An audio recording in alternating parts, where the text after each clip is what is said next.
Again guys, and welcome to episode 8 of Spirit of Le Mans, the series where I'll be evaluating the pros and cons of each purpose-built Le Mans prototype that features on Gran Turismo 6. So this time, as you can see, it's the Mazda 787B that's going to be featured in this episode. One of the most popular, if not the most popular, Le Mans cars of all time. To this day, still the only Japanese car to ever win the Le Mans 24-hour race. It won in 1991. And according to Mazda technicians, it finished the race and could have easily ran another 24 hours. It was so reliable. So that's about it for the intro. So now let's go out to the track to test what it's like to drive. Now, as we've said before, on city circuits, it's mainly your low-end handling, acceleration, especially grip, and your brakes that come into play the most to make your car a good city driving prototype. Now, you probably expect that the 787B would be a pretty good city course racing car. And you'd be right. It is. It's very good. Now, for acceleration, however, I'm actually only going to give it a 3 out of 5, because it's definitely not slow, but it's not as quick as many of the other prototypes. You probably would think it is, but if you actually put it in a drag or on any straight of any racetrack, most of the other prototypes will out-accelerate the 787B.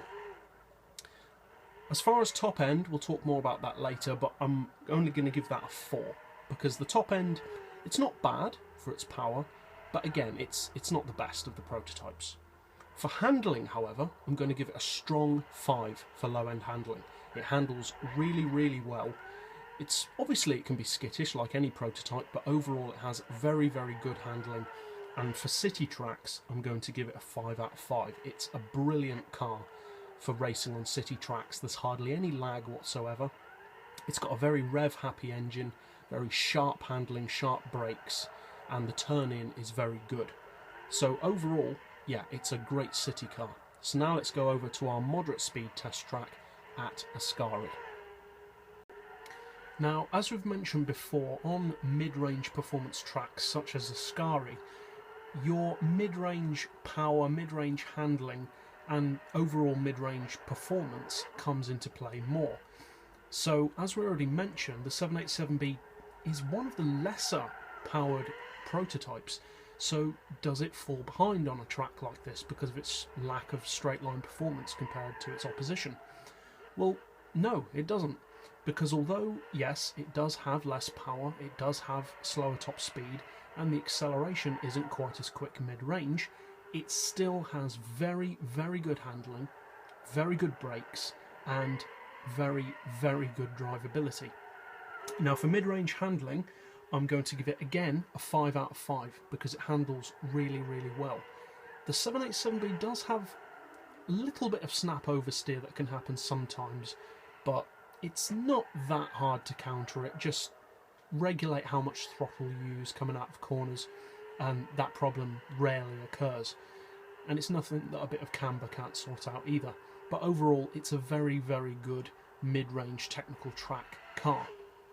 So overall, for mid-range technical tracks, again, I'm going to give it a 5 out of 5, like it achieved on city tracks. It's a very good car to use on tracks such as this, Laguna Seca, that kind of track. It's a very dependable car, it's consistent. You'd expect it to be a lot more twitchy than it actually is. It's a very, very good car, and as we said before, hugely popular, and for good reason. So that's it for our mid-range technical track. Now let's finally go to our high-speed track at Spa. Now, on extremely high-speed tracks, the 787B does start to show its slight lack of power compared to its opposition. Now, this isn't that bad on Spa, to be honest, because there are a good amount of high-speed corners where you can still utilise how good the 787B is. But on much higher speed tracks with very, very long straights, such as Monza or Lasarte, the 787B does fall behind its opposition for straight-line performance. Now, overall, it's still a brilliant car. I'm still going to give it a high-speed handling of 5, so it's got 5 for low, medium and high-speed handling. And overall, for high-speed tracks, I'm still going to give it a 4 out of 5, because although it's, as I said, slower on some high-speed tracks than its opposition, it's still a very good car on most high-speed tracks. For brakes, as we said, it's a 5. For overall drivability, again, a 5. So overall, and this isn't going to surprise anyone, the 787B is a very good car, and definitely I would recommend anyone to try it out at least once. Anyone who's played Gran Turismo and hasn't tried this car out yet, I'll be surprised, to be honest. So that's it for the track testing. So now let's go back to the garage for the roundup of this car. So overall, I don't think you really need me to tell you that the 787B is a great car. Most people, as we've said, who have played Gran Turismo know that the 787B is a great car. So what are its best and worst points? Well, its best point is its handling. It always has been. Any lack that it has in straight line performance or power is more than made up for on most tracks by just how good the handling is. And although, as we said, it sometimes has a little bit of snap oversteer, in general it's a very, very good car for the vast majority of tracks that you'll ever use it on. The main downside, and this might be a bit controversial, I'm sure I'm probably not the only one who thinks this, but I think there's probably many who would disagree as well, is that it kind of feels a bit neutered compared to what it used to be. On the older Gran Turismo games, the 787B was pretty much untouchable.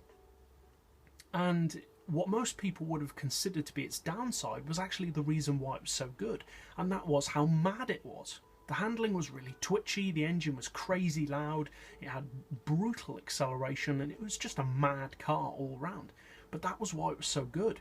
It could outmaneuver any of the other prototypes. It could outbrake them, it could out-accelerate them, and the twitchiness made it pretty much unbeatable on most city tracks. Now, on GT6, as far as I can tell anyway, it just doesn't seem as good as it used to be. Maybe that's just me, and maybe the competition is just so good now with the more modern LMPs that the 787B is just getting surpassed. But I don't think that's the case. It doesn't feel as good, even on its own, as it used to be. The handling has gone from being twitchy, in a good way, to being almost heavy, which just doesn't suit the car. It's just not supposed to be like that. The brakes aren't as good as they used to be. The acceleration doesn't feel as crazy fast as it used to be. The top speed was never that great on the 787B, so that hasn't really changed. But it's probably just me, but it just doesn't feel as good as it used to be. But overall, obviously I would recommend the car. I don't think I really need to tell most of you to do that. You probably have already got one anyway. And for most tracks, even high-speed tracks, it will serve you well. So, as always, I'll put in the video description the ratings that this car got and the lap times that it achieved. And as always, thanks for watching.